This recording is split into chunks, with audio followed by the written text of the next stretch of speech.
ಯೆಹೋವನೇ, ನನ್ನ ಕಷ್ಟವನ್ನು ನೋಡಿ ನನ್ನನ್ನು ರಕ್ಷಿಸು. ನಾನು ನಿನ್ನ ಧರ್ಮಶಾಸ್ತ್ರವನ್ನು ಮರೆತವನಲ್ಲ. ಮಂಗಳವಾರ 16 ಜೂನ್ 2026 ಈ ದಿನದ ವಾಕ್ಯ ಧ್ಯಾನಕ್ಕಾಗಿ ನಾನು ಆರಿಸಿಕೊಂಡಂಥ ವೇದ ಭಾಗವು ಇಬ್ರಿಯರಿಗೆ ಬರೆದ ಪತ್ರಿಕೆ 10ನೇ ಅಧ್ಯಾಯದ 23ನೇ ವಚನ. ನಮ್ಮ ನಿರೀಕ್ಷೆಯನ್ನು ಕುರಿತು ನಾವು ಮಾಡಿದ ಪ್ರತಿಜ್ಞೆಯನ್ನು ನಿಶ್ಚಲವಾಗಿ ಪರಿಗಣಿಸೋಣ. ವಾಗ್ದಾನ ಮಾಡಿದಾತನು ನಂಬಿಗಸ್ತನು ಎಂಬುವಂಥದ್ದೇ. ಕರ್ತನಲ್ಲಿ ಪ್ರೀತಿಯುಳ್ಳ ದೇವ ಜನರೇ, ಶುಭೋದಯ. ದೇವರು ಮಾಡಿದಂಥ ವಾಗ್ದಾನವನ್ನು ಖಂಡಿತವಾಗಿ ನೆರವೇರಿಸುವನು. ಆತನು ನಂಬಿಗಸ್ತನು. ನಾವು ನಂಬಿಕೆಯಲ್ಲಿ, ನಿರೀಕ್ಷೆಯಲ್ಲಿ ಸ್ಥಿರವಾಗಿರೋಣ. ಕರ್ತನಲ್ಲಿ ಪ್ರಿಯರೇ, ಈ ವಾಕ್ಯ ಧ್ಯಾನ ಮಾಡೋಣ.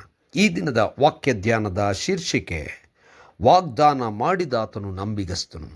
ಕರ್ತನಲ್ಲಿ ಪ್ರಿಯರೇ, ಈ ಒಂದು ಪತ್ರಿಕೆಯಲ್ಲಿ 10ನೇ ಅಧ್ಯಾಯದಲ್ಲಿ ಯೇಸು ಕ್ರಿಸ್ತನ ಆ ವಿಶೇಷವಾದಂಥ ಆ ತ್ಯಾಗ, ಆ ಮರಣ, ಅದು ಇಡೀ ಲೋಕಕ್ಕೆ ಪಾಪಕ್ಕೋಸ್ಕರವಾಗಿ ಸಮರ್ಪಿಸಿದಂಥ ಯಜ್ಞವಾಗಿದೆ.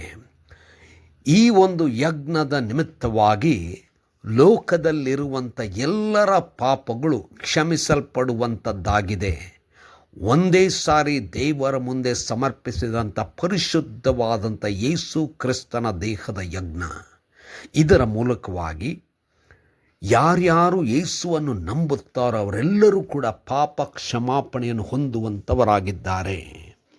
ನಾವುಗಳಾದರೂ ಕ್ರಿಸ್ತನಲ್ಲಿ ನಂಬಿಕೆ ಇಟ್ಟು ನಾವು ಖಂಡಿತವಾಗಿ ಯೇಸು ಕ್ರಿಸ್ತನಲ್ಲಿ ನಿರೀಕ್ಷೆ ಉಳ್ಳವರಾಗಿರಬೇಕು. ಯಾಕಂದರೆ ನಮಗೆ ನಮ್ಮ ವಿಮೋಚನೆಯನ್ನು ಮತ್ತು ಮುಂದಣ ನಮ್ಮ ಜೀವನದ ಬಗ್ಗೆ ನಮಗೆ ವಾಗ್ದಾನ ಮಾಡಿರುವಂಥವನು ಯೇಸುವೇ, ದೇವರೇ. ದೇವರ ವಾಗ್ದಾನಗಳು, ಯೇಸು ಕ್ರಿಸ್ತನ ವಾಗ್ದಾನಗಳು ಅದು ಎಂದಿಗೂ ಕೂಡ ಬಿದ್ದು ಹೋಗುವುದಿಲ್ಲ. ವಾಗ್ದಾನ ಮಾಡಿದಂಥವನು ನಂಬಿಗಸ್ತನು. ಕರ್ತನಲ್ಲಿ ಪ್ರಿಯರೇ, ಲೋಕದ ಅನೇಕ ವಿಚಾರಗಳಲ್ಲಿ ನಾವು ನಿರಾಶೆಗೊಂಡಿರಬಹುದು. ಅನೇಕರ ಮಾತುಗಳು ಅದು ನಿರೀಕ್ಷೆ ಇಲ್ಲದೆ ಹೋಗಿರಬಹುದು. ಆದರೆ ಕ್ರಿಸ್ತನು ನಮಗೆ ಕೊಡುವಂಥ ವಿಮೋಚನೆ, ಕ್ರಿಸ್ತನು ನಮ್ಮ ಜೀವನದಲ್ಲಿ ಮಾಡುವಂಥ ಬದಲಾವಣೆ, ಕ್ರಿಸ್ತನು ನಮ್ಮ ಜೀವಿತದಲ್ಲಿ ಕೊಡುವಂಥ ಆಶೀರ್ವಾದಗಳು, ಈ ಎಲ್ಲ ವಾಗ್ದಾನಗಳು ಅದು ಖಂಡಿತವಾಗಿ ನೆರವೇರುವಂಥವುಗಳು. ಯಾಕಂದರೆ ಆತನು ನಂಬಿಗಸ್ತನು.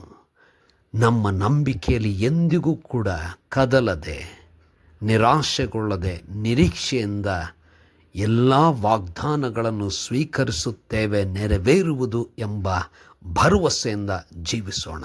ಕರ್ತನೇ, ದಯಮಯ ಸ್ವಾಮಿ, ನಿನ್ನ ವಾಗ್ದಾನಗಳನ್ನು ಅದು ನೆರವೇರುವಂಥದ್ದನ್ನು ಅನುಭವಿಸಿ ಸ್ತೋತ್ರ ಹೇಳುವಂತೆ ನಮ್ಮನ್ನು ಬಲಪಡಿಸು. ಯೇಸುವಿನ ನಾಮದಲ್ಲಿ ಪ್ರಾರ್ಥನೆ ದೀನತೆಯಿಂದ ಬೇಡಿ ಹೊಂದಿದ್ದೇವಪ್ಪ ನಮ್ಮ ತಂದೆಯೇ. ಆಮೆನ್.